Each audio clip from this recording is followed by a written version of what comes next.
What is going on, my broskiis? My name is Totsuki, back again, here to bring you guys yet another One Piece Treasure Cruise video, and today we're going to have a look at the upcoming Kizuna clash up against Mihawk and Perona. Remember, this is a Super Boss Kizuna, so you want to have teams for the normal 10-star difficulty, or less, depending on how good of an account you have. And then we're also going to have a look at the 15-star difficulty, the Super Boss, in a separate video. So this video is only looking at the generic 10-star version. It is important to go ahead and get this done though, because you do need to beat the 10-star version in order to challenge the Super Boss, so it is important that you get this done. So let's go ahead and just jump into it, because it might take a little bit of a while to get through this one. So this first one we're going to have a look at is the quick variation. So there's a lot of different gimmicks here. We have two different teams against both bosses, so there's something a little bit for everyone. Let's go ahead into the quest guide and kind of have a look and see what we should be expecting here. So Driven, Striker, and Cerebral are characters that get special charge time across the board there. Now, Battle 2, really interesting is that there's 5 turns of burn and 6 turns of resilience, so you want to try and get around that. The enemy does have an effect where you are allowed to poison them, so poison is something that you can do in order to get around the resilience buff. You can also use end of turn damage, anything like that, but getting around that resilience is something that you do need to prepare for. Of course, if you do have Crocodile and Robin, the new dual unit that came out for the Kizuna Clash Kizuna, if you have like 2 Croc Robins, you can have one for the final stage, you can use one on this stage to inflict poison on the enemy. But what happens is after you kill this stage, they heal and then do a 70% health cut against you, and then they go away. So it's basically just to cut your health significantly when you reach the final stage. So nothing really too crazy aside from the burn and the resilience. And then of course all the teams you're seeing in this video are going to be building around level 31 and above. So if it beats level 31 and above, it's going to beat everything before that. So in terms of the gimmicks here, Cerebral class characters do 2 times damage against these enemies here. And then the preemptive, really annoying that it's 4 turns of the pain debuff. So anytime you perform any action, whether it be activating a special, switching a dual unit, anything like that, you receive 20,000 damage. And that damage is relatively significant when you take into consideration that after you move on from stage 2, the enemy as a death hit does a 70% health cut against you. So meaning that if you don't have a lot of generic HP to play around with at the start, you're not going to have a lot here either. So it really hurts the fact that that pain debuff lasts for 4 turns, because if you use Croc and Robin on your team as a friend captain, they remove 3 turns of it, but they don't remove 4. Like, it's like 1 turn away from it actually working. So they want you to definitely use double Croc and Robin specifically like on this team, which is really annoying. I don't like how they design things about that. I don't mind designing around using one of the units, but having to have both of them, so you need to pull the unit yourself, really does hurt, honestly. In terms of the other gimmicks here, lots of really annoying stuff. Nullify damage, recovery bind, there's the attack down removal, attack down, so 6 turns of that. And then there is also an effect where they have a DEX slot barrier, so you need to hit the enemy with 3 DEX slots in order to break through, and that lasts for 3 turns, which again, 3 turn of barrier removal is really annoying, and then 10 turns of increased defense. And then also, anytime you inflict a poison, they are going to remove the poison, basically. It only occurs once, but, you know, that's what they have. The defense up is not a problem though, because of Croc and Robin. That all the teams in this video are building with Croc, Robin, friend captains in mind, because the character gives you more Super Boss coins, so you definitely want to use them as a friend and more tickets and stuff like that. So this is the first team that we have, which is going to be using Lin, Newgate, and Shiki as our dedicated captain here. And the way that we're getting through this on stage 1, we can just kill. On stage 2, we're going to use the Law and Kid character, which does a damage dealing special, which triggers the support of Drake, which gives us our striker characters a 1.75 times attack boost. Another thing that Law and Kid are very good for, they do end of turn damage, and that lasts for 3 turns, and they give you 3 turns of chain boundary, so long as you have a striker or a cerebral captain, which in this case we do. So Kid and Law are a really good character for this. And then we can also use... That's it. That's pretty much all we need to use, is we just need to use the Kid and Law special, and because of the attack boost from the Drake support, and the fact that the friend captain, Croc, and Robin are going to be super effective against all types, so I don't think damage is necessarily going to be that big of an issue.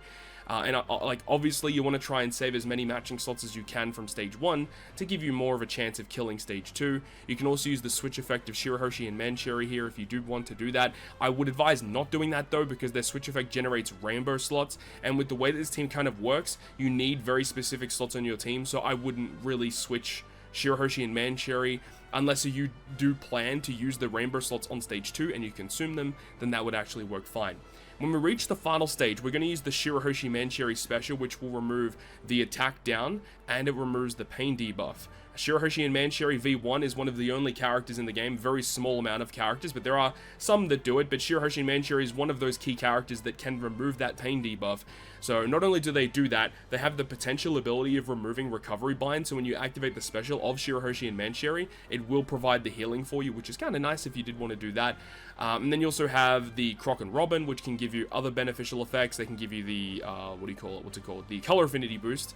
And then we have the color affinity boost also from the dual Yamato. So dual Yamato is kind of interesting because the main reason why I have this character is because their final tap is just exceptional, so if you can abuse that, that's really cool. Not a big deal though, but mainly just because I wanted another big damage dealing unit to put on the crew. And Yamato does have the ability to inflict increased damage taken through immunity, and it's also a Dex character that's also a striker, so it just kind of works with this team. And then we also have Rocks. We want to use Rocks special before the Green Bull, even though when you read the specials, you'd actually want to use Green Bull first and then use Rocks. You actually want to use Rocks first because they change your slots around, and then Green Bull will change the tandem slots on your crew into Dex. So you need to have the 3 Dex slots in order to break through the barrier, and then you can have your other characters do a damage. So it's kind of important that you structure the team comp in this way to ensure that, because it's mainly focused around the Rocks Pirates, because they change half of your team slots into Semler, which you can't change around. Right column slots to tandem, left column slots into Semler. So we want the characters on our left side of our team doing the most damage. So technically speaking, you'd actually want to do this to make sure that Yamato is going to be doing as much damage as possible. And then like Lauren Kidd and then Shirahoshi Mancherry and Rocks don't matter as much because they're not going to have as much type advantage, specifically Rocks. So this team comp with the friend captain of Croc and Robin should work relatively well getting through level 31 and above. The next team I wanted to show you guys quickly is this Rayleigh team at the top. Don't mind the one with Nami and Karina. Obviously, that is not the team. We're looking at the versus quick one with friend captain of Croc and Robin. So with V3 Rayleigh 6+, this guy is an absolute beast for multiple reasons. The cool thing about him, and I do have him at level limit break 5, which I think is actually kind of important, because his captain ability removes 10 turns of attack down, meaning when we reach the final stage, we just don't have to worry about that attack down. And then by activating just the Croc and Robin special and Rayleigh special on the final stage with the team that we have here, we're actually going to be able to just kill just with that alone. So the way that this works is on stage 2, we would switch the Ben Beckman and Lucky Roo. We would activate the Ben Beckman and Lucky Roo, and Shanks, Redhead Pirates, whatever it is. You switch them, use their special. Then we'll use the Robin special. Robin will remove the resilience on the enemy side of the field. And then we also have the Vegapunk, and Vegapunk removes the burn debuff on our side of the field. So by activating Shanks switch, Shanks special, Robin and Vegapunk, then you can just kill. And then on the final stage, you just use the friend captain Croc and Robin switch and special, use Rayleigh special, boom, that should be enough. Now the thing that this doesn't get through is the pain debuff.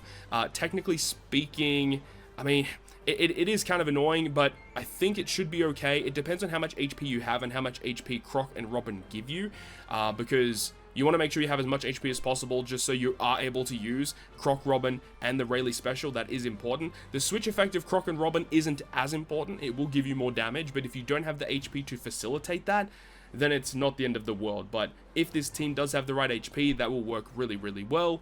Ultimately, what you could do is change the ship around. Instead of using the host ship, you could use something else that actually gives you more HP to play around with. That would be probably the best way around it to give you as much HP as possible. Okay, now we can start talking about the second boss, which is versus the Dex variation. So versus this boss right here, strikers, driven, and slashers are the characters that are the ones you want to be using in this quest. Now, stage 2 looks really, really annoying. So you can see that right at the top, under that, well, above the preemptive, it mentions that there are 6 enemies on this field. And top of all of these other gimmicks, there's 6 turns of bind to your top row. There is 5 turns of special bind to just your crewmates. There's target lock, which I assume is like the main boss target is going to be target locked. There is remove SFX, which is the blindness debuff for 10 turns. Normal attacks only, so you can't use specials to wave clear mobs. And then also, there is an enemy that has a tap timing barrier where you have to hit 2 perfects before you break it. So the way that I'm envisioning this stage is there's not really a lot of ways you can get through this unscathed. I do feel like with the way that this kind of works, and the reason why I say that is if you have a look at the interrupts, basically the mobs that surround the main enemy here, if you don't kill them, each of them inflicts 5 turns of despair to you, and then they run away. So that seems really frustrating.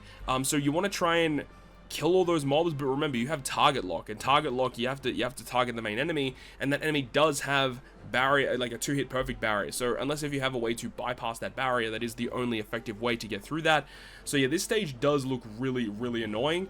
So it doesn't matter as much though if you have an effective way to get around despair. If you do have that, then it's not really going to be that big of a deal. You can just wait to the final stage. But yeah, there's just really, really annoying stuff here with the bind, and there's the special bind. One thing to note though is that the bind is basically non-consequential, because if you are using Crocodile and Robin as your captain, as your friend, then they remove 3 turns of bind just within their captain ability straight up. Like, it doesn't even matter, because you'll have their captain ability and you'll also have the bind sockets on your crew. So that already is 6 turns of bind removal already, so you don't have to worry about that.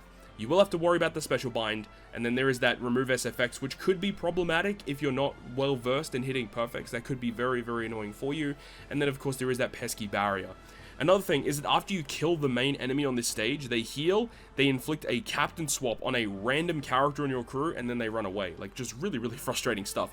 They really want you to use the captain shift of Crocodile and Robin on this content, which is, again, really, really annoying stuff. Once you reach the final stage, though, which is right here, there is a weakness class against Striker. So Striker characters do double damage, and then in terms of the gimmicks here, you're allowed to inflict defense down, and you're allowed to inflict poisons on the enemy side of the field. So it's good to know for like conditional boost related stuff. We have resilience on the field as well. There's going to be 6 turns of damage threshold. There's a chain attack down where you need to be above 3.5 to actually start doing effective damage. There is chain multiplicative reduction 0.1 times, and that lasts for 3 turns as well. And once again, there is also the pain debuff, and then there is also a 10 million damage barrier. There's just like a lot of gimmicks on this stage for like no reason. There is an interrupt where if you activate end of turn damage, the enemy just removes it. They only do it once, so if you have a character that applies end of turn damage multiple times, then that's fine. If you have 2 different specials that do end of turn damage, or if you have poisons, because poisons basically are the other really good way to get around resilience, so that's cool. Another thing to note is that the enemy, if you remove the resilience off of the field, they will inflict resilience again, so they will just continuously do that, so do keep that in mind. And then after 1 turn, they apply other different debuffs here. So let's actually break down how we're getting through this. So this team here is a bit of an interesting one. So this is a shout out to Snowman, the Japanese Treasure Cruise content creator. He was the original creator of this team, which I think is kind of fascinating because it doesn't necessarily need you to use Crocodile and Robin as a friend captain for this team, but I probably would advise it anyway. So the way that this team gets around all of the gimmicks on the DEX variation here is that on stage 2, you'd use your DEX Nami special, which removes the special bind, gives you a full board of tandem slots, gives you chain boundary and stuff. Then you'd activate Carrot special, which switches herself into the captain position, and that actually lasts for 3 turns, which means once you kill this stage, the enemy, when they activate the captain swap, just doesn't do anything, which is obviously really, really nice to have. And then because of Carrot's captain swap, it actually lasts for 3 turns, so it allows you to enter the final stage, and there is damage threshold on the enemy side of the field, which Carrot as a captain just bypasses anyway. So that does help you out a little bit, just not really requiring you to use certain units on the team, because, you know, Carrot just helps you bypass a lot of those effects anyway. The fact that you do use Carrot on stage 2 does allow you to get around the barrier that the enemy has on stage 2, that tap timing barrier, so that also helps you out quite a fair bit there. So once you use your Nami and your Carrot special, you can also switch your Robin and Croc if you want to as well. And then obviously you want to save the special of Crocodile and Robin for the final stage, but you can use their switch effect to give you a bit more extra damage here, definitely. When you reach the final stage, you want to activate your Shirahoshi and Manshiri first, because you want to remove that pain debuff, and then you can also remove 1 other debuff by 10 turns. Not really too sure what's going to be available that time. You can remove the chain attack down, the chain reduction, whatever it might be. I think the chain attack down would make the most sense. And then when you activate the special of Shirahoshi and Manshiri, the support of Vivi will trigger, which gives you an orb boost, which is really cool. And then you can have the Caesar special. When you use Caesar, it's going to inflict a poison, and it gives you a conditional boost. That's really, really good, just giving you free damage and allows you to get around the resilience. And then finally, you also have Sabo and Koala. You can use their switch effect for affinity, their special for an attack boost, and then you have Crocodile and Robin, which they can give you a chain boundary effect. and that just helps out a lot, right? So you'll have your chain boundary, you'll have color affinity, orb boost, attack boost, and this team will do pretty decent, all things considered. And of course, when you do your damage, this is what the team comp would actually look like. So yeah, I think this team should actually work relatively well here. Definitely is one that I'll try and use. I'll record a clip with this team just showcasing how it works. I don't see too many issues or too many flaws right now. It really comes down to how annoying stage 2 is going to be, because if you can't kill stage 2 effectively, that will be a problem. So what you would honestly do is, once you've activated all your specials on stage 2 and then your team looks like this, the enemy that has the barrier, the one that has the most HP, you'd want to start your tap timing on your friend captain Crocodile and Robin, who are going to be super effective against all types. You could honestly use the switch effect of Sabo and Koala on that stage as well to give you further color affinity boost, just to make sure you're getting that knockout, and then you can just kill the mobs with the other surrounding characters. And that's honestly what you could do. Or you could go ahead and switch out the support, which is the Ace attached to the Sabo and Koala, for a despair removal support, potentially something like that. You could also switch out the ship for a despair removing ship. You could do something like that as well. But overall, this team I think seems pretty solid, so let's go ahead and move on to our secondary one. So the team that we're looking at here is going to be this one right here, which is the versus DEX friend captain, Crocodile and Robin. So with this team, a little bit of an obscure one once again. We're going to be using the Roger Rayleigh Team as the captain. The main reason why we're doing that is because, obviously one of our captains is going to be switched when we kill stage 2, and the way that we would do that is that once we kill stage 2 and the enemy activates their captain swap mechanic, what we would actually do is we would go ahead and let me just pull it up here just to make sure that you guys know what I'm talking about. So let's save this, let's pull up the other team, and let's actually talk about it. So when you kill stage 2 and then they perform a captain swap, let's say for example they activate the swap and you can see that they're about to switch like this S-Hawk into the captain position. Before the switch actually occurs, you can just reset the game. Quit the app, reset the game. When you reset the game, when the enemy's a preemptive attack is going to switch your captains, what occurs is it will always target this character when you reload the game. So any character in the middle right position will be the character that switches into the captain spot. Now, luckily for me, obviously, I did get the Nami from a one random multi-pull on that Sugo Fest. I regret doing that multi, but it ended up working out either way. So this Nami's pretty cool because she has a lot of chain-related buffs, and that's the main reason why I'm using her. I guess the secondary main reason why I'm using her is because she can use the support of this Eneru attaching to this Nami, just allowing us to inflict end of turn damage, and the end of turn damage that triggers from a support will not activate the enemy interrupt to remove that effect, which is really useful. So that's the way that it kind of works. And then of course, just in terms of how this team works, on stage 2 we're going to use the Uta special, which gives our striker and cerebral characters an attack and orb boost for multiple different turns. We would also activate our Roger and Rayleigh Team special on this stage because we don't necessarily need them for the final stage, just to give us more damage, of course, gives us color affinity, just works really well, and then hopefully kill that stage without too many issues. Now even if we don't kill a lot of the mob characters, because of the fact that we are using the Merry-Go ship, and when we get to the final stage and we have this Nami removes despair and attack down by 6 turns, so that helps out significantly with removing some of those debuffs. So that's the reason why, again, another good reason why this Nami is selected. When we reach the final stage, we can go ahead and use our Shirahoshi Manchuri special to remove those debuffs. We can go ahead and use the S-Hawk to remove the damage threshold, and then we also have Nami will have the Crocodile and Robin special for all of their benefits. So I do think this team will work as well. Obviously not as accessible as the one we looked at previously, but it should still get the job done. But I do think this team is a little bit more accessible that I think a lot more people will probably have a bit more success with.